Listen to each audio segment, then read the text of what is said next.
الحمد لله وكفى والصلاة والسلام على من لا نبي بعده وعلى آله وأصحابه الذين أوفوا عهده أما بعد فأعوذ بالله من الشيطان الرجيم بسم الله الرحمن الرحيم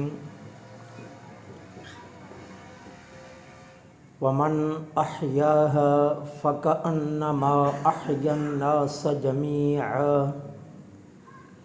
ومن قتل فكأنما قتل الناس جميعا آمنت بالله صدق الله العظيم وصدق رسوله النبي الكريم الأمين ونحن على ذلك لمن الشاهدين والشاكرين والحمد لله رب العالمين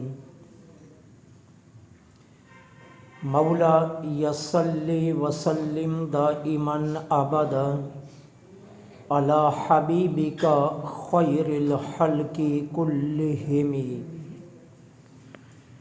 فإن من جودك الدنيا وضرتها ومن علومك علم اللوح والقلم مولاي صل وسلم دائما أبدا على حبيبك خير الخلق كلهم ثم الرضا عن أبي بكر وعن عمر وعن علي وعن عثمان ذي الكرم مولاي صل وسلم دائما أبدا على حبيبك خير الخلق كلهم رضيت بالله ربا وبالإسلام دينا وبمحمد صلى الله عليه وآله وسلم نبيا ورسولا بلغ الأولى بكماله كشف الدجى بجماله حسنت جميع خصاله صلوا عليه وآله وأصحابه وسلموا تسلیما کثیرا کثیرا کثیرا غریبا یا رسول اللہ غریبا غریبا یا رسول اللہ غریبا ندارم در جہاں جز تو حبیبم بری نازم کے ہستم امت تو گناہ گہرم ولیکن خوش نصیبم۔ تمام تعریفیں اللہ رب العالمین جل سبحانہ و تعالی کے لیے خاص ہیں، جو ہم سب کا مالک بھی ہے اور ہمارا خالق بھی۔ کائنات کے اس نظام کو وہی چلا رہا ہے، اور جب اس کی مشیت نے چاہا تو ایک لمحے میں وہ اس ساری کائنات کے نظام کو سمیٹ دے گا۔ اس لیے تعریفیں صرف اسی کی ذات کے لیے سزاوار ہیں، کسی اور کے لیے نہیں۔ کائنات ارض و سما کے ہر ذرے کے بدلے میں تا قیام قیامت بغیر کسی وقفے کے ہر لمحے، ہر ساعت، ہر سانس کے ساتھ، ہر گھڑی، ہر آن اربوں خربوں کے حساب سے درود و سلام آقا نامدار مدنی تاجدار فخر دو عالم امام الانبیاء خاتم المرسلین سرکار مدینہ راحت قلب و سینہ صلی اللہ علیہ وآلہ وسلم کی ذات پاک پر، کہ جن کے صدقے میں اللہ جل سبحانہ و تعالی نے ہمیں بے شمار نعمتوں سے مالا مال فرمایا۔ انتہائی عزت کے لائق سامعین محترم، اسلام عالمی، آفاقی، کائناتی اور الوہی اعتبار سے سراپائے رحمت ہے۔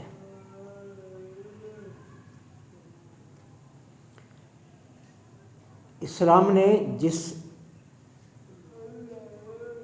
نام کا انتخاب اپنے لیے کیا، دنیا کے کسی مذہب کے پاس یہ نام نہیں ہے۔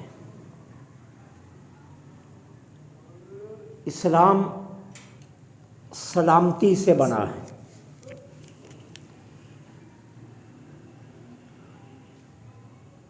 نام لیتے ہی، الفاظ سنتے ہی، بغیر تدبر، تفکر اور غور کے اسلام کا پیغام محبت اجاگر ہو جاتا ہے۔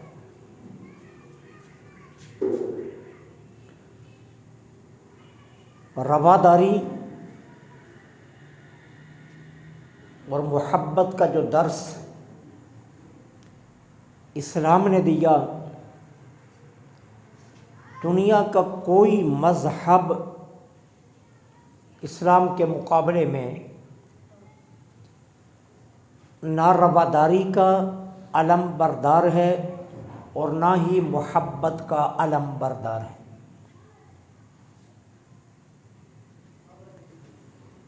کسی بھی مذہب کے جو بنیادی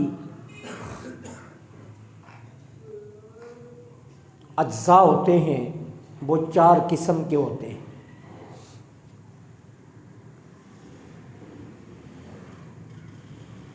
اس مذہب کا نام، اس مذہب کا عقیدہ، اس مذہب کے احکامات، عبادات، اور چوتھی چیز اس مذہب کے معاملات۔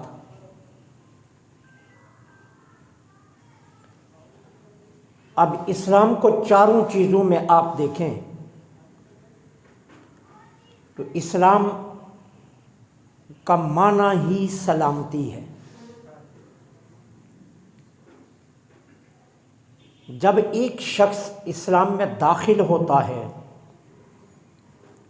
تو اسے اسلام کی جانب سے جو سب سے پہلا پیغام ملتا ہے وہ سلامتی کا ہے۔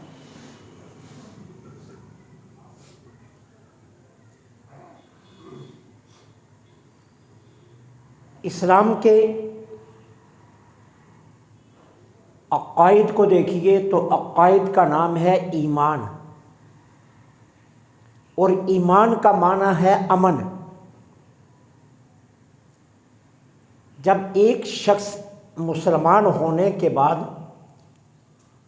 دین اسلام کے احکامات پر عمل شروع کر دیتا ہے تو اسلام اسے جو دوسرا پیغام دیتا ہے وہ ہے امن کا۔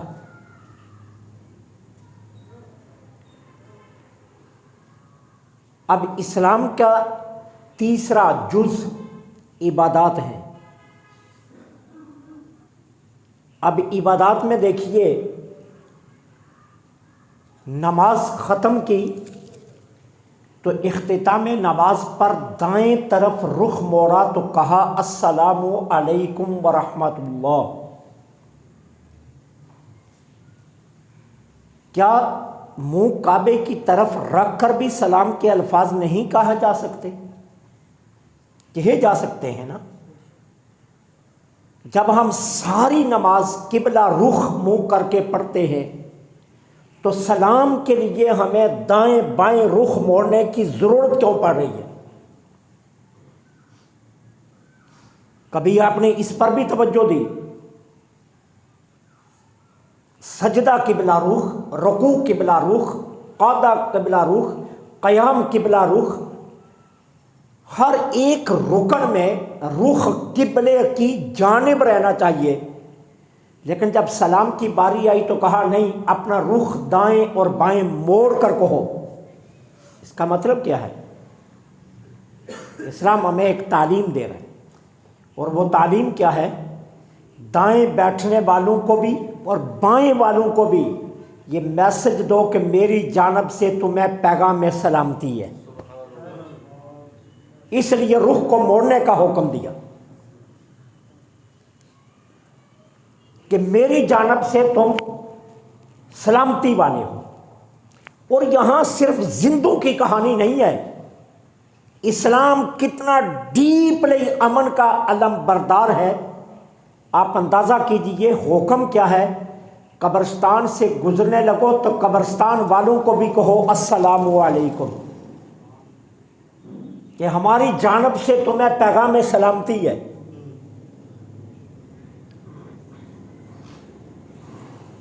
اسلام امن کا نام ہے، اسلام کی عبادات پیغام امن ہے۔ اور سرکار علیہ الصلوۃ والسلام نے کیا فرمایا کہ تمہیں جس کسی کا بھی سامنا ہو، تم اسے جانتے ہو یا نہیں جانتے، پہچانتے ہو یا نہیں پہچانتے، وہ مسافر ہے یا مقیم ہے، تمہارا ہم وطن ہے یا غیر ہم وطن ہے، اس سے غرض نہیں ہے، تمہارا سب سے پہلا کلام اس سے جو ہونا چاہیے وہ السلام علیکم کا ہونا چاہیے۔ تعارف بعد میں، باقی کلام بعد میں، حال چال بعد میں، نشست و برخاست بعد میں، سب سے پہلا تم اسے پیغام کیا دو کہ میری جانب سے تیرے لیے سلامتی ہے۔ یہ اسلام ہے۔ اور جہاں تک معاملات کا تعلق ہے، دنیا کے سارے مذہبوں کو چیلنج ہے ہمارا۔ کوئی مذہب یہ دکھا تو دے، ہمارے آقا کریم علیہ الصلوۃ والسلام نے فرمایا جس نے کسی کو ناحق قتل کیا، قیامت کے دن اس کا مقدمہ اللہ کی بارگاہ میں میں خود لڑوں گا۔ یہ صحیح مسلم شریف کی حدیث ہے۔ بات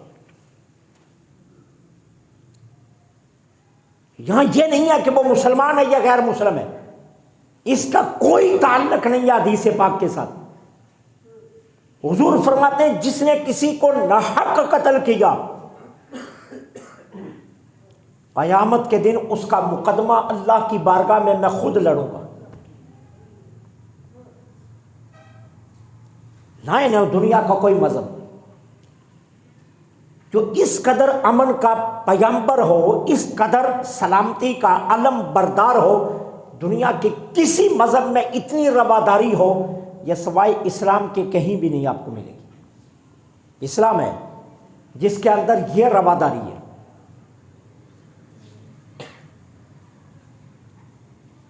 پھر دیکھیے اسلام کیا کہہ رہا ہے؟ زمین میں فساد سب سے بڑا جرم ہے۔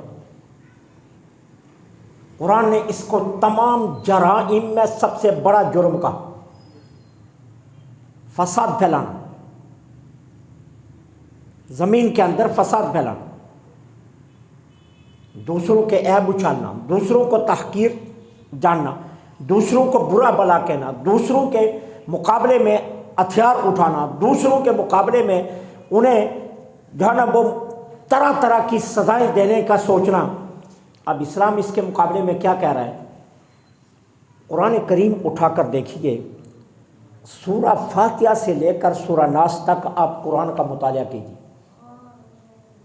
آپ کو کوئی ایک گناہ ایسا نہیں ملے گا جس ایک گناہ پر کئی سزائیں رکھی گئی ہوں، ایک گناہ پر ایک سزا۔ اور اللہ جہاں بھی سزاؤں کا اعلان کرتا ہے ساتھ فرماتا ہے یہ میرے عدل کا تقاضا ہے، یہ میرے انصاف کا تقاضا ہے کہ میں اپنے عدل اور انصاف کے مطابق ایک گناہ پر ایک سزا دوں۔ 5 نمازیں باجماعت ادا کی جائیں تو 50 نمازوں کا ثواب ہے۔ 5 نمازیں باجماعت ادا کی جائیں تو 50 نمازوں کا ثواب ہے، لیکن اگر 5 نمازیں باجماعت ترک کر دی جائیں تو قیامت کے دن 50 نمازوں کی سزا نہیں دی جائے گی، 5 نمازوں کی سزا دی جائے گی۔ ایک گناہ پر ایک ہی سزا۔ لیکن سورہ مائدہ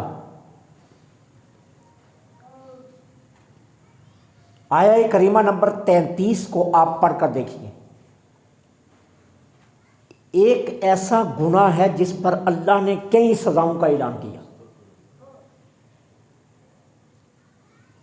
اللہ نے کیا فرمایا؟ اس گناہ پر پہلی سزا انہیں چن چن کر قتل کر دیا جائے، دوسری سزا انہیں ملک بدر کر دیا جائے، تیسری سزا انہیں قید کیا جائے، اور چوتھی سزا مخالف سمت سے ایک ہاتھ اور ایک پاؤں کاٹ دیا جائے، اور 5ویں سزا ایک ہی جرم پر دنیا میں جگہ جگہ اس کو رسوا کیا جائے، اور 6ٹھی سزا اللہ فرماتا ہے ساری سزاؤں کے بعد قیامت کے دن میں بھی دوں گا سزا۔ ایک گناہ پر 6 سزائیں۔ اب یہاں عدل کے بارے میں آپ کیا کہیں گے؟ یہاں انصاف کے بارے میں آپ کیا کہیں گے؟ کوئی ایسا جرم مجھے قرآن میں بتا دیں کہ جس ایک جرم پر قرآن نے کئی سزاؤں کا اعلان کیا ہو، لیکن قرآن سورہ مائدہ آیہ کریمہ نمبر 33 میں ایک جرم پر 6 سزاؤں کا اعلان کر رہا ہے۔ جرم ایک ہے لیکن 6 سزائیں، اور وہ جرم کیا ہے؟ فساد فی الارض، زمین میں فساد پھیلانا۔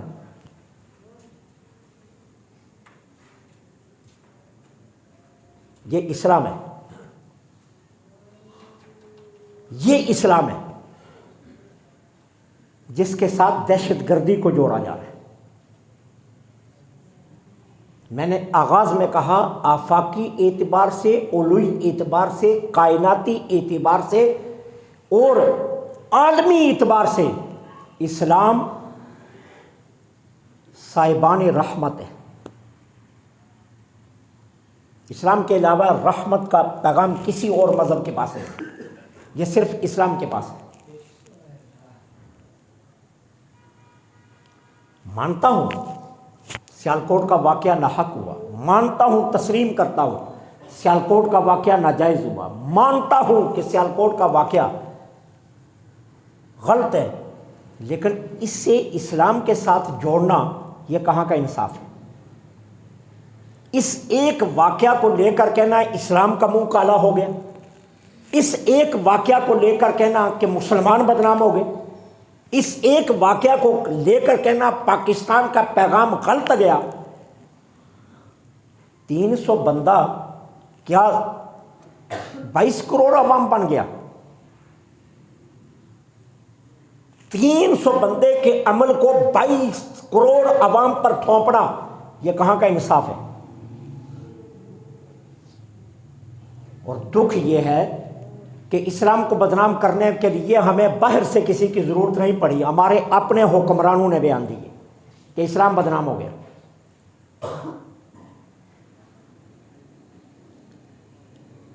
یہ ایک گروہ کا کام ہے، یہ ایک مائنڈ سیٹ ہے۔ اسلام کا اس کے ساتھ کوئی تعلق نہیں ہے۔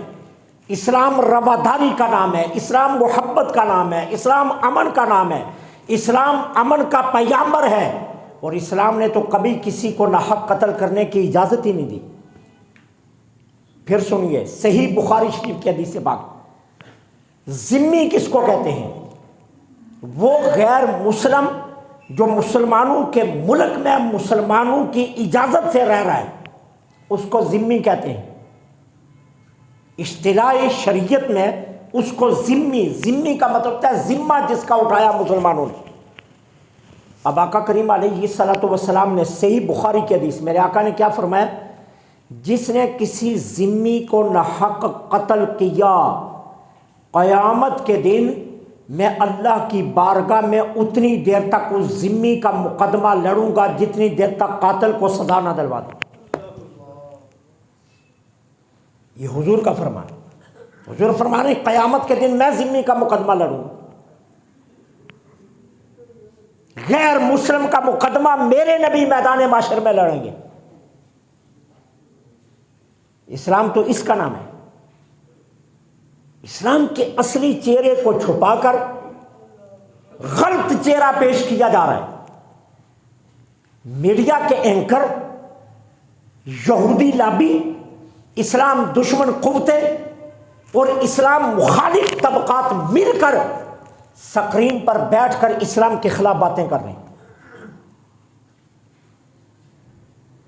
کوئی دنیا کا مذہب مجھے بتا دو کہ جس نے یہ اعلان کیا ہو کہ جس نے ایک انسان کو ناحق قتل کیا اس نے پوری انسانیت کو قتل کیا۔ یہ اعلان صرف قرآن کر رہا ہے، یہ اعلان صرف اسلام کر رہا ہے، یہ اعلان صرف دین اسلام کر رہا ہے۔ دین اسلام کے علاوہ کوئی اور دین مجھے بتا دو جس نے یہ اعلان کیا ہو۔ اور پھر اٹھاؤ سونم دارمی، میرے آقا کریم علیہ الصلوۃ والسلام نے فرمایا جس قتل کا جرم ساری دنیا کے جرائم اکٹھے کیے جائیں تو ایک طرف اور ایک ناحق کو قتل کرنا یہ اس سے بھی بڑا جرم ہے۔ یہ اسلام ہے جو تم نہیں بیان کرتے، اور اسلام کے ساتھ دہشت گردی کو جوڑ رہے ہیں۔ اب مجھے بتائیے دہشت گردی کی تعریف کیا ہے؟ میں آپ کو سادہ ترین دہشت گردی کی عالمی قوتیں جس تعریف کو تسلیم کرتی ہیں، کسی پر عرصہ حیات تنگ کرنا، یہ دہشت گردی ہے۔ یہ مختصر ترین تعریف ہے دہشت گردی کی۔ کسی پر عرصہ حیات تنگ کر دینا یہ دہشت گردی ہے۔ یہ دہشت گردی کی تعریف ہے۔ مجھے بتائیے اسلام نے کبھی آج تک کسی پر عرصہ حیات تنگ کیا؟ جتنے حملے آج تک ہوئے اسلامی ملکوں پر ہوئے، کسی اسلامی ملک نے کسی غیر اسلامی ملک پر آج تک کوئی حملہ کیا؟ ثابت کیجئے، کوئی ایک حملہ ثابت کیجئے کہ کسی اسلامی ملک نے غیر اسلامی ملک پر کیا ہو۔ جب بھی حملے ہوئے اسلامی ملکوں پر ہوئے اور غیر اسلامی ملکوں نے کیے تو پھر دہشت گرد اسلام ہے یا دہشت گرد اسلام مخالف لوگ ہیں؟ عرصہ حیات مسلمانوں کا تنگ تو انہوں نے کیا ہوا ہے، نہ کہ مسلمانوں نے کسی کا عرصہ حیات تنگ کیا۔ اسلام تو رواداری کا اعلان کر رہا ہے، اسلام تو محبت کا اعلان کر رہا ہے، اسلام تو اتنا میٹھا اور پیارا مذہب ہے کہ ذرا دیکھیے، میں آپ کے سامنے دو روایات رکھتا ہوں اور آپ کو اندازہ ہو جائے گا اسلام کتنا محبت والا دین ہے۔ ایک غزوے سے واپسی پر صحابہ کرام ایک مقام پر ٹھہرے اور حضور نے ایک گھنا درخت دیکھا اور اس گھنے درخت کی چھاؤں کو دیکھا تو حضور اس گھنے درخت کے نیچے اکیلے آرام فرما ہو گئے۔ یہ دوپہر کا وقت تھا۔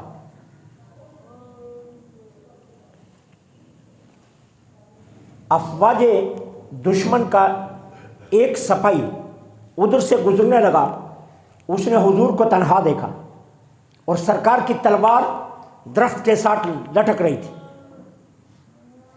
آیا، اپنے گھوڑے سے اترا، حضور کی تلوار درخت سے اتاری اور حضور پر تلوار سیدھی کر کے کہنے لگا، اے محمد بتاؤ اب تمہیں میری تلوار سے کون بچا سکتا ہے؟ سرکار علیہ الصلوۃ والسلام آواز سن کر بیدار ہوئے۔ حضور کا روپ، حضور کا جلال اتنا اللہ نے دیا تھا کہ وہ حضور کا چہرہ زیبا دیکھ کر کانپنے لگا اور اس کے ہاتھ سے تلوار گر گئی۔ میرے آقا نے تلوار اٹھا لی، میرے آقا نے تلوار اٹھا کر اس کی گردن پر رکھی اور رکھ کر فرمایا، اب بتاؤ تمہیں کون بچائے گا؟ اب بتاؤ تمہیں کون بچائے گا مجھ سے؟ اس کے جملے سننا، وہ غیر مسلم ہے، مسلمان نہیں ہے، کہتا آپ کا حسن خلق، آپ کے اخلاق کے جو چرچے ہیں وہی مجھے بچائیں گے۔ سرکار نے تلوار نیچے کر۔ اب بات یہاں ختم نہیں ہے، یہ حدیث تو آپ نے کئی بار سنی ہوگی لیکن پوری نہیں سنی۔ اب پوری حدیث سے پاک کیا ہے؟ جب وہ شخص حضور کے حسن خلق سے متاثر ہو گیا اور پلٹ کر جانے لگا تو میرے آقا نے فرمایا اسلام لے آ۔ کہنے لگا میں تو اسلام قبول نہیں کرتا۔ اب پہل کس نے کی ہے؟ اس نے۔ سرکار کی تلوار کس نے درخت سے اتاری؟ اس نے۔ حضور پر سونتی کس نے؟ اس نے۔ اب سرکار نے اسے فرمایا اسلام قبول کر، وہ کہتا ہے میں تو اسلام قبول نہیں کرتا، البتہ آپ سے وعدہ کرتا ہوں آئندہ کسی جنگ میں آپ کے مقابلے میں نہیں آؤں گا۔ میرے آقا نے فرمایا جا۔ سرکار نے اسے زبردستی تو اسلام قبول نہیں کروایا۔ اور یہ وہ لمحہ تھا جب دور سے دیکھ کر صحابہ بھی پہنچ چکے تھے، کسی نے اس کا گھیراؤ نہیں کیا، صحابہ نے اسے مارا نہیں۔ تیری جرت، تو نے ہمارے آقا پر تلوار اٹھائی، تجھے دعوت اسلام دے رہے ہیں، تو قبول کیوں نہیں کر رہا؟ نہیں کہا جاؤ۔ اگرچہ وہ بعد میں مسلمان ہو گیا لیکن اس وقت تو اسلام قبول نہیں کیا نا۔ اسلام کا اصل چہرہ ہے یہ۔ یہود کے پروردہ اینکر اور ہمارے حکمران یہودیوں کے ایجنٹ سیالکوٹ کے واقعہ کو اسلام پر داغ کہہ رہے ہیں۔ اسلام پر داغ نہیں ہے، یہ تمہارے اپنے منہ پر داغ ہے۔ اسلام کا چہرہ روشن ہے، پاکستان کا چہرہ روشن ہے۔ اسلام دائیے امن ہے، اسلام دائیے محبت ہے، اسلام دائیے سلامتی ہے۔ اسلام دہشت گردی کا نہ کبھی حامی رہا ہے نہ رہے گا، نہ اسلام میں دہشت گردی کا کوئی تصور ہے۔ عرصہ حیات میں نے آپ کو پہلے بتایا، عالمی دنیا میں دہشت گردی پر جتنی کتابیں آپ تک آئی ہیں اور جو قوانین بنے ہیں ان میں یہی لکھا ہوا ہے کہ دہشت گردی کی تعریف کیا؟ کسی پر عرصہ حیات تنگ کرنا۔ اور عرصہ حیات مسلمانوں کا ہر جگہ تنگ کیا ہوا، تم نے، مسلمانوں نے نہیں۔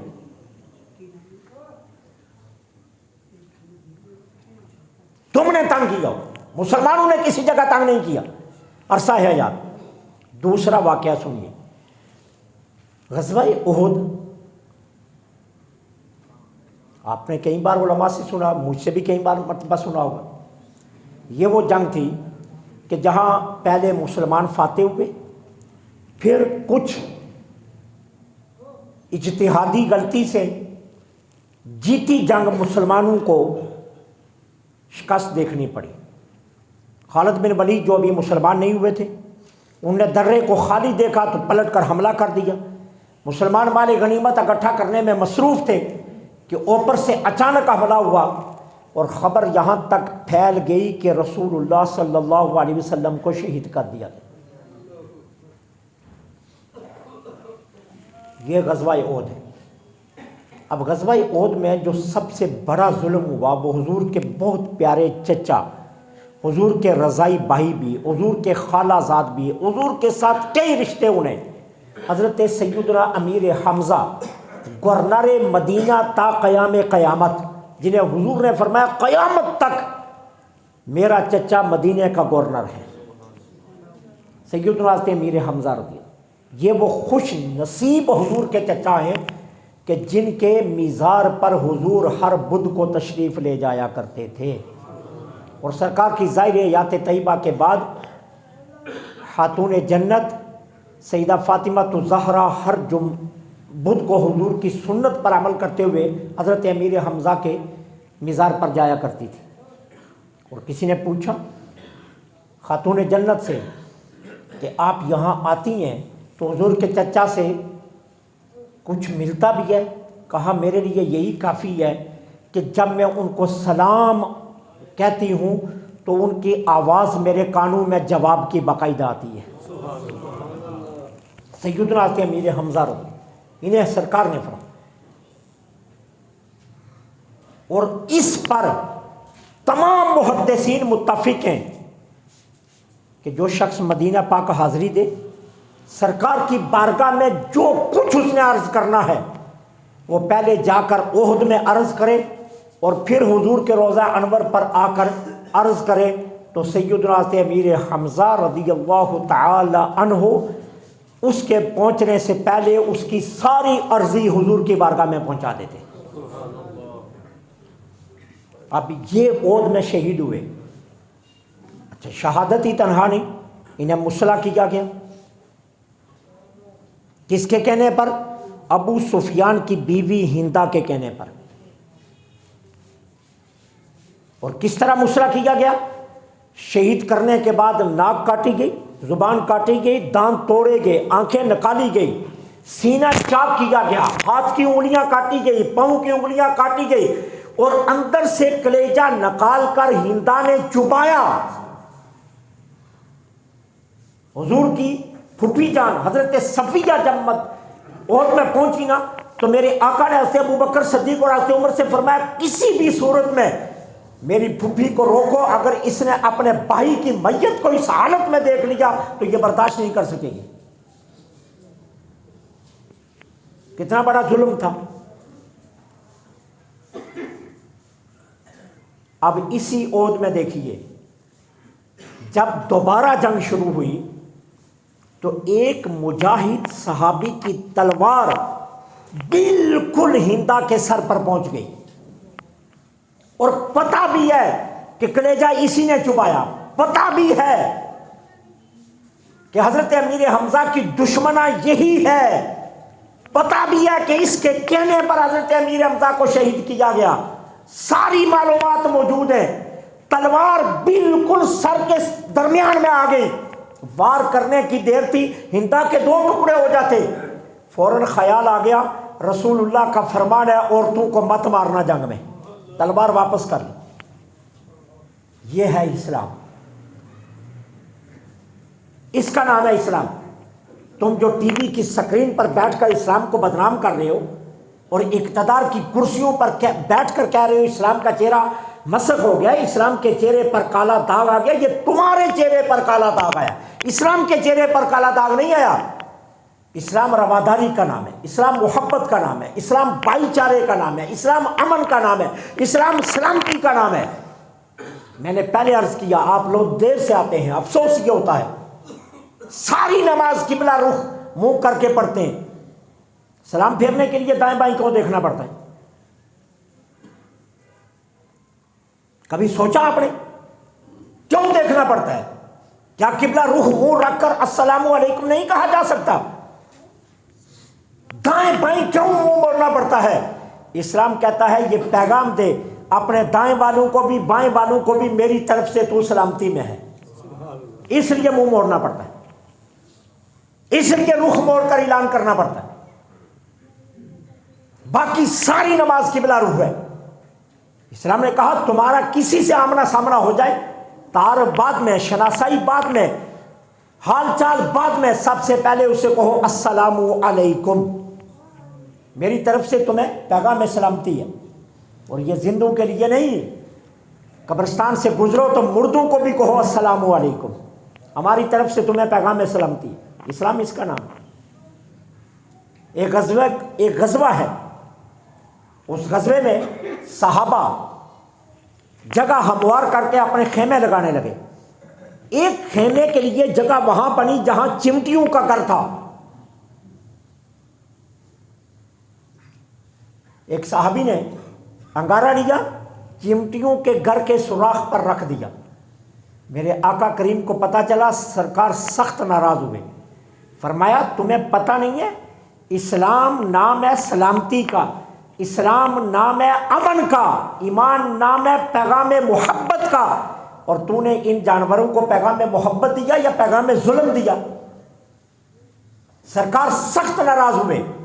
یارو مجھے بتائیے، جس دین میں حکم یہ ہو کہ بہرے کے ساتھ اونچا بولنا صدقہ ہے، نابینے کو راستہ دکھانا صدقہ ہے، پیاسے کو اپنے ڈول سے پانی پلانا صدقہ ہے، غریب کی مدد کرنا صدقہ ہے، بھوکے کو کھانا کھلانا صدقہ ہے، جانور بھاگے ہوئے کو سدھارنا صدقہ ہے، کسی کے بھاگے جانور کو پکڑ کر مالک کے حوالے کرنا صدقہ ہے۔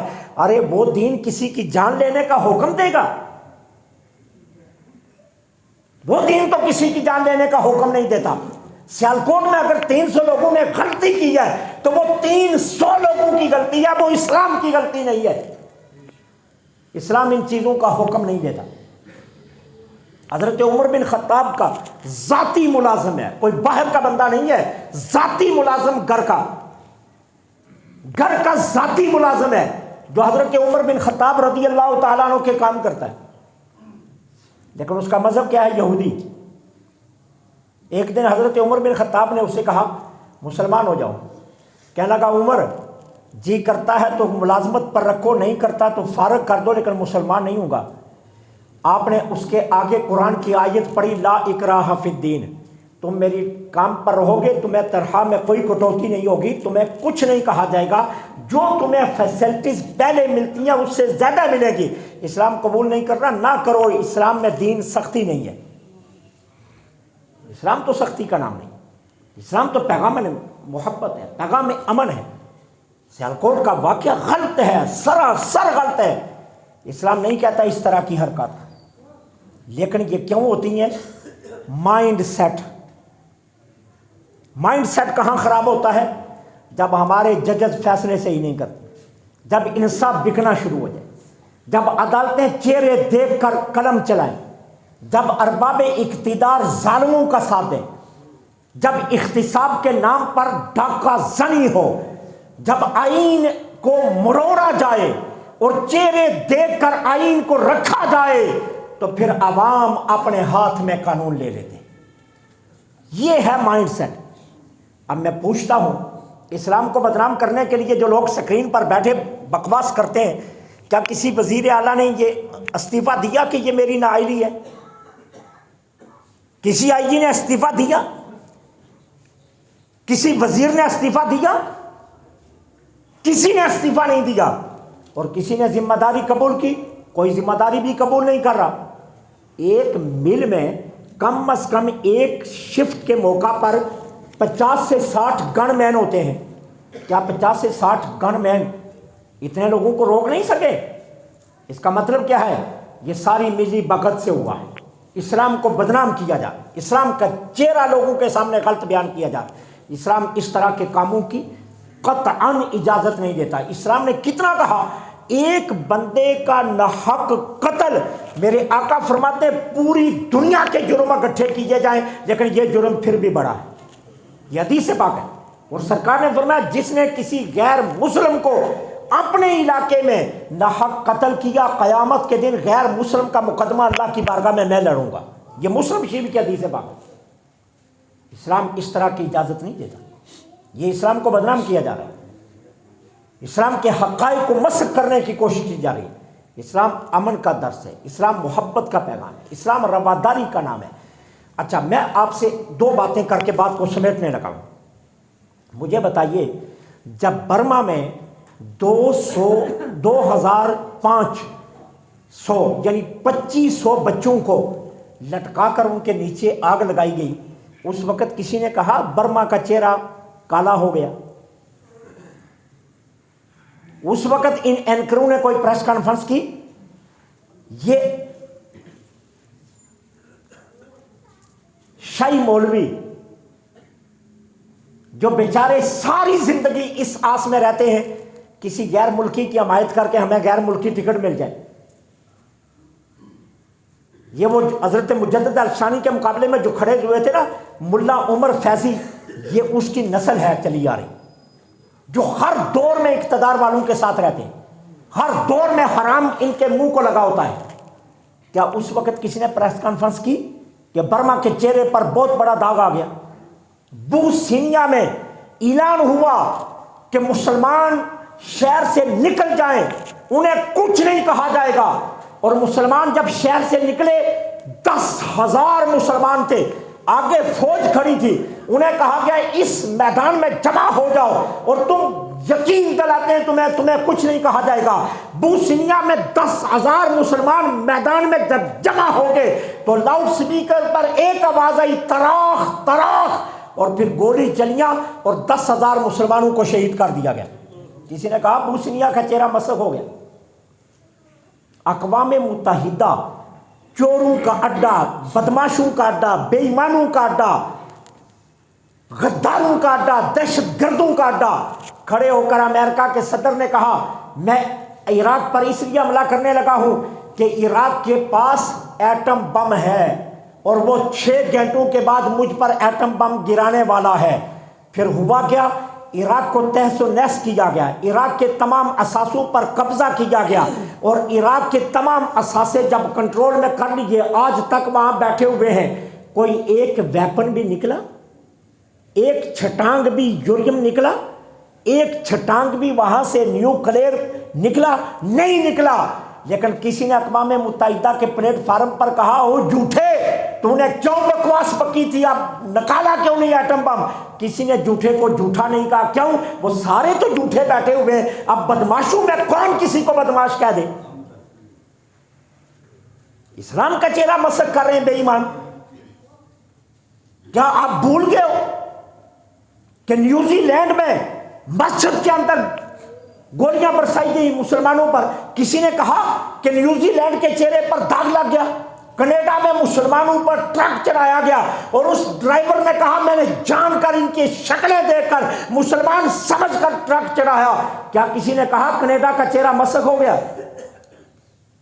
بھارت میں 2 مسلمان گائے لے کر جا رہے تھے، انہیں پکڑا گیا، انہوں نے کہا ہم اپنے رب کی قسم اٹھاتے ہیں ہم گائے ذبح کرنے نہیں لے کر جا رہے، ہم تو یہ دودھ کے لیے رکھی ہوئی ہے، ہم اسے چرانے کے لیے لے جا رہے ہیں، ہم اسے جو ہے نا کسی کام کے لیے لے کر جا رہے ہیں۔ لیکن سرے عام دونوں مسلمانوں کو آگ لگائی گئی۔ کسی نے کہا انڈیا کا چہرہ مسخ ہو گیا؟ نہیں کہا۔ تو پھر مسلمان یہ کیوں کہا جا رہا ہے پاکستان کا چہرہ مسخ ہو گیا، اسلام کا چہرہ مسخ ہو گیا؟ اور کہنے والے کون ہیں؟ غیر مسلم نہیں، ہمارے اپنے بدکماش یہودیوں کے ایجنٹ، ہمارے حکمران جو ساری عمر یہودیوں کے ٹکوں پر پلتے رہے، جن کے بچے بھی آج یہودیوں کے پاس ہیں، انہوں نے کہا ہے کہ اسلام کے چہرے پر یہ داغ آ گیا۔ اسلام کے چہرے پر داغ نہیں، یہ تمہاری اپنی نااہلی پر داغ ہے۔ اسلام امن کا نام ہے، اسلام محبت کا نام ہے، اسلام پیغام امن ہے، اسلام رواداری کا نام ہے۔ ہمارے رسول کریم نے مسلم تو مسلمان ہیں، غیر مسلموں کے حقوق کا بھی اعلان ہمارے نبی نے کیا۔ حضرت عمر بن خطاب 24 لاکھ مربع میل کے حاکم ہیں، بیت المقدس فتح ہو گیا، پادری کے ساتھ بیٹھے ہوئے مذاکرات کر رہے ہیں، نماز کا وقت ہو گیا، اذان کی آواز بلند ہوئی تو پادری نے کہا آپ یہیں نماز پڑھ لیں، اس کے گرجے میں کہا یہیں نماز پڑھ لیں۔ عمر بن خطاب نے جواب کیا دیا، یہاں نماز نہیں پڑھوں گا۔ کیوں؟ اگر آج میں نے یہاں نماز پڑھ لی تو مسلمان اس کو ریت سمجھ کر کل اس گرجے کی جگہ پر مسجد بنا لیں گے اور قبضہ کر لیں گے، لہذا میں یہاں نماز نہیں پڑھوں گا۔ وہاں سے اٹھے اور بیت المقدس میں جا کر نماز پڑھی۔ یہ ہے اسلام، اسلام اس کا نام ہے۔ تم جاہلوں کو کیا پتہ اسلام کس کا نام ہے؟ غیر مسلموں کے ہاتھوں میں کھیلنے والوں، اسلام کے چہرے پر داغ۔ یہ سیالکوٹ کے ان لوگوں کے چہرے پر داغ ہے جنہوں نے یہ کام کیا ہے، اسلام کے نام پر داغ نہیں ہے۔ اسلام اس چیز کی اجازت نہیں دیتا۔ اسلام محبت کا پیغام ہے، امن کا پیغام ہے، رواداری کا پیغام ہے۔ اسلام نے ہمیشہ درس امن دیا ہے، اور میرے رسول نے تو حیوانوں کے حقوق بیان کیے، انسانوں کے حقوق کی تو بات ہی دور ہے۔ میرے نبی نے تو حیوانوں کے حقوق بیان کیے ہیں، تو جو اسلام حیوانوں کے حقوق بیان کرے وہ کسی غیر مسلم ہو یا مسلمان ہو اس کے حقوق سے کیسے چشم پوشی کر سکتا ہے؟ اس لیے یہ جو لوگ ٹی وی پر بیٹھے ہیں ان کی باتوں پر مت جانا۔ اسلام کا دہشت گردی سے کوئی تعلق نہیں ہے۔ دہشت گردی کی تعریف ہے عرصہ حیات تنگ کرنا، اور عرصہ حیات غیر مسلموں نے مسلمانوں کا تنگ کیا ہوا ہے۔ آج مقبوضہ کشمیر کے مسلمانوں پر عرصہ حیات تنگ نہیں ہے، فلسطین کے مسلمانوں پر عرصہ یاد تنگ نہیں ہے؟ آج افغانستان میں المیہ رونما ہونے والا ہے، کیا عرصہ یاد تنگ نہیں ہے؟ کیا عراق کے مسلمانوں کا عرصہ یاد تنگ نہیں کیا گیا؟ برما کے مسلمانوں کا عرصہ یاد تنگ نہیں کیا گیا؟ بوسنیا کے مسلمانوں کا عرصہ یاد تنگ نہیں کیا گیا؟ جہاں جہاں دیکھو، میں نے کہا ایک جملہ یاد رکھو، جو بات کرے اس کے منہ پر مارو۔ آج تک ہمیں بتاؤ کسی اسلامی ملک نے کسی غیر اسلامی ملک پر آج تک حملہ کیا ہو؟ جب بھی حملے ہوئے ہیں غیر اسلامی ملکوں نے اسلامی ملکوں پر حملے کیے، یہی عرصہ حیات تنگ کیا۔ دہشت گرد وہ ہیں، اسلام نہیں ہے۔ اسلام امن کا درس ہے۔ اللہ مجھے آپ کو امن میں ہی رہنے کی توفیق عطا فرمائے۔